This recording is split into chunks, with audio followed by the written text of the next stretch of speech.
Mais avant de développer ces titres, la Corse est placée en alerte orange. Pluie, orage, inondation, la plus grande prudence est recommandée. Ces précipitations ont touché cet après-midi Porto Vecchio. Plus de 500 impacts de foudre ont été relevés, causant notamment des coupures d'électricité. On retrouve sur place Jean-André Marchiagne avec Marc-Antoine Renucci. La situation s'est calmée ici au rond-point des 4 chemins à Porto Vecchio. Pourtant, il y a quelques heures, c'était bien plus inquiétant. Aux alentours de 13 h, un orage éclate, les trompes d'eau s'abattent pendant plus d'1h30 sur la région de la ville de Porto Vecchio.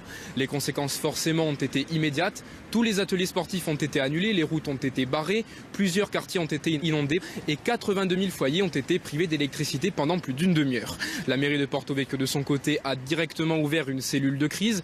Elle conseille à tout le monde de limiter au maximum ses déplacements, puisqu'un nouvel épisode orageux est prévu cette nuit. Il devrait durer plusieurs heures. La Corse tout entière, elle, reste en vigilance orange, orage, inondation jusqu'à minimum demain midi. La plus grande vigilance reste de mise. Effectivement, d'importantes précipitations sont annoncées pour les prochaines heures et notamment la nuit prochaine. Tous les détails avec Marina Ribali. Ce sera juste après ce journal.